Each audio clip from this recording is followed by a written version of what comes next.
안녕하세요. 오늘 밤에는 조용히 한 편의 우화를 꺼내 보겠습니다. 겉으로는 동물의 이야기인데 읽고 나면 마음 한구석이 서늘해지는 책. 조지 오웰의 동물농장입니다. 이 이야기는 세상을 바꾸겠다는 뜨거운 말이 어떤 방식으로 식어버리는지, 그리고 우리가 원하지 않는 모습으로 천천히 바뀌어가는 과정을 보여줍니다. 오늘은 줄거리를 따라가되 사건을 빠르게 소비하지 않고 한 장면 한 장면이 던지는 질문을 붙잡아 보겠습니다. 동물농장이 무서운 이유는 잔혹한 장면이 많아서가 아닙니다. 무서운 건 변화가 한 번에 오지 않는다는 사실이에요.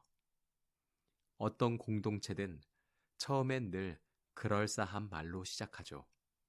더 나은 삶, 공정, 평등, 우리 모두를 위한 변화.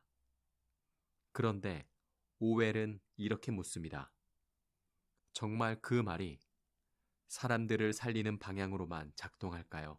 아니면 누군가에게는 그 말이 권력을 만드는 도구가 될 수도 있을까요? 이 책은 대놓고 악당을 내세우지 않습니다. 대신 아주 작은 핑계들, 조금씩 바뀌는 규칙들, 사람들이 이 정도는 괜찮겠지 하고 넘기는 순간들을 모아 마침내 아예 다른 세계를 만들어버립니다. 그러니까 이 이야기는 거대한 폭풍보다 조용한 누수에 대한 이야기입니다. 이 농장에는 동물들이 있습니다. 그리고 인간 주인이 있죠. 동물들의 하루는 단순합니다. 일하고 지치고 또 일합니다. 먹는 건 늘 모자라고 잠은 늘 부족합니다. 그러던 어느 날 나이 많은 돼지 한 마리가 동물들을 모아놓고 이야기를 시작합니다. 그건 불평이 아니라 어떤 미래의 그림이었습니다. 인간이 사라진 자리에서 동물들이 서로 착취하지 않고 자기 몫의 삶을 살 수 있는 곳. 그 꿈은 놀랍게도 동물들의 마음속에 한 번에 불을 지핍니다. 지금의 고통은 당연한 게 아니다. 우리가 함께라면 바꿀 수 있다. 그리고 그 꿈은 마침내 행동으로 이어집니다. 예상보다 빨리. 인간 주인은 쫓겨나고 농장은 동물들의 것이 됩니다. 처음 며칠, 처음 몇 주는 정말로 새로운 세상 같았을 겁니다. 일하는 시간이 조금 달라지고, 먹는 방식이 달라지고, 회의가 열리고, 규칙이 정해집니다. 여기까지는 우리가 흔히 상상하는 혁명의 얼굴이죠. 하지만 오웰은 바로 그 다음 장면부터 속도를 바꿉니다. 이제부터가 진짜다라는 듯이요. 동물들은 규칙을 만듭니다. 모두가 지켜야 할 약속, 공동체의 기준. 그런데 시간이 조금 지나면 한 가지 문제가 생깁니다. 모든 동물이 똑같이 똑똑하지 않다는 것. 어떤 동물은 글을 읽지 못하고, 어떤 동물은 규칙을 외우기 힘들어하고, 어떤 동물은 너무 바빠서 회의에 참여할 여유가 없습니다. 그 빈자리에 누군가는 자연스럽게 들어갑니다. 우리가 대신 정리해 줄게. 우리가 더 잘 아니까. 우리가 너희를 위해 결정할게. 처음에는 편하죠. 공동체는 복잡하고 결정은 피곤하니까요. 그리고 어느 순간 대신 결정하는 역할은 결정할 권리가 됩니다. 이때부터 권력은 두 가지 재료로 단단해집니다. 첫째는 정보입니다. 무슨 일이 있었는지, 왜 그렇게 되었는지, 다음에 무엇을 해야 하는지. 둘째는 언어입니다. 같은 사건을 어떤 말로 부르는가? 같은 불편을 어떤 이유로 덮는가? 이 소설에서 말을 다루는 돼지는 현실을 바꾸지 않습니다. 대신 현실을 해석합니다. 그리고 사람들은 그 해석을 현실로 받아들이죠. 무섭죠. 청보다 말이 먼저입니다. 여기서부터 농장은 조금씩 달라집니다. 처음엔 아주 사소해요. 특정한 동물들은 좀 더 쉬어야 한다.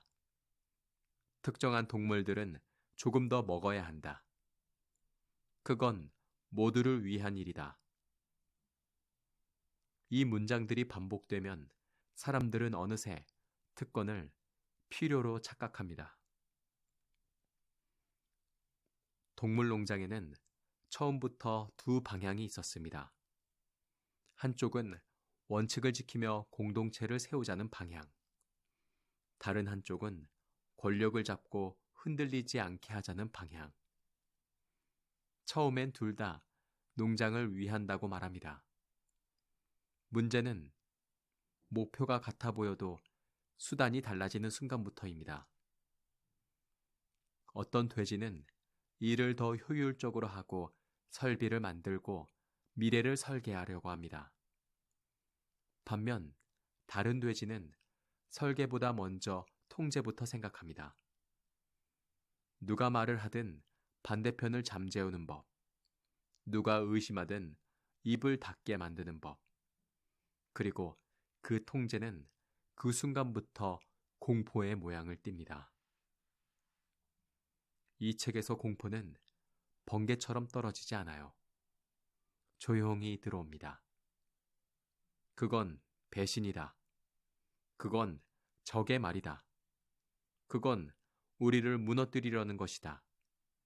사람들은 안전을 위해 침묵을 선택하고 침묵은 곧 동의처럼 보이게 됩니다. 그리고 그렇게 공동체의 목소리는 점점 하나로만 남습니다. 이야기 속에서 가장 마음이 아픈 존재는 아마 복서일 겁니다. 복서는 성실합니다. 정말로 믿을 만큼 성실합니다. 그가 세상을 버티는 방식은 단순합니다. 더 열심히 하면 된다. 내가 더 하면 된다. 이 태도는 아름답죠. 현실에서도 우리는 이런 사람을 존경합니다. 그런데 오웰은 바로 그 존경을 우리 손에서 빼앗아갑니다. 왜냐하면 성실함이 언제나 선으로 이어지지 않는다는 걸 보여주기 때문입니다. 복서의 성실은 체제를 튼튼하게 만듭니다. 그는 의심하지 않고, 그는 질문하지 않고, 그는 스스로를 갈아 넣습니다. 그리고 공동체는 그 노동에 기대면서도 그를 보호하지 않습니다. 이 장면에서 우리는 불편한 질문을 만나게 됩니다. 착취는 언제 시작되는가? 폭력은 언제 정당화되는가? 누가 누구를 이용하는가? 가끔 착취는 나쁜 사람이 선한 사람을 때리는 장면이 아니라 선한 사람이 좋은 목적을 믿고 스스로 끝까지 태우는 장면에서 시작됩니다. 복서는 그걸 보여주는 인물입니다. 그리고 이 책의 잔인함은 복서에게서 가장 선명해집니다. 동물농장의 규칙은 처음엔 분명합니다. 하지만 시간이 지나면 규칙은 수정됩니다. 이 소설에서 수정의 방식은 대체로 이렇습니다. 과거의 약속을 그대로 말하지 않는다. 대신 지금의 필요를 강조한다. 그리고 그 필요를 공동체의 안전과 연결한다. 이렇게 되면 사람들은 불편해도 말하지 못합니다. 왜냐하면 반대하는 순간 공동체를 위험에 빠뜨리는 사람이 되니까요. 그리고 더 치명적인 건 사람들의 기억이 생각보다 쉽게 흔들린다는 사실입니다. 처음엔 뭔가 이상한데라고 느끼다가도 주변이 조용하면 자기만 예민한 것처럼 느끼게 됩니다. 또 누군가가 그럴듯한 말로 정리해주면 사람들은 마음이 편해지죠. 내가 착각했나 보다. 오웰은 그 심리를 냉정하게 파고듭니다. 그러니까 이 책은 세상이 나빠졌다가 아니라 우리가 어떻게 납득해버리는지를 보여줍니다. 이 책을 다 읽고 나면 마지막엔 이런 기분이 남습니다. 이건 특별한 시대의 이야기만은 아니구나. 동물농장은 어떤 국가의 이야기이기도 하지만 그보다 넓게 보면 어떤 조직, 어떤 팀, 어떤 공동체에서도 반복될 수 있는 패턴입니다. 그래서 오늘 밤 이 책을 현실과 연결해 볼 때 정답을 내리기보다 질문을 남겨두면 좋겠습니다. 제가 드리는 질문은 5가지입니다. 누가 정보를 독점하고 있나요? 규칙이 바뀌었다면 언제부터 조금씩 바뀌었나요? 불편함을 말하는 사람이 문제로 취급되고 있나요? 공포가 안전이라는 이름으로 유통되고 있나요? 성실한 사람의 희생이 당연해지고 있나요? 이 질문은 남을 비난하기 위해서가 아니라 나를 지키기 위해 필요한 질문입니다. 오웰이 보여주는 건 세상은 원래 이래라는 체념이 아니라 원칙을 지키는 일의 어려움입니다. 그리고 그 어려움을 끝까지 포기하지 말라는 차가운 응원 같은 것이죠. 동물농장은 희망을 크게 외치지 않습니다. 대신 희망이 사라지는 과정을 정확히 보여줍니다. 그리고 그 정확함은 가끔 친절보다 큰 도움을 줍니다. 이 책을 읽고 나서 우리가 얻을 수 있는 가장 현실적인 선물은 아마 이것일 겁니다. 나는 최소한 말이 진실을 대신하도록 내버려 두지 않겠다. 나는 최소한 규칙이 조금씩 바뀌는 순간을 외면하지 않겠다. 오늘 밤의 낭독은 여기까지 하겠습니다. 만약 지금 어떤 공동체 속에서 설명하기 어려운 불편함이 쌓여 있다면 이 책을 다시 떠올려 보셔도 좋겠습니다. 불편함이 틀린 게 아닐 수도 있으니까요. 편안한 밤 되세요. 지금까지 무엇이든 내레이션이었습니다.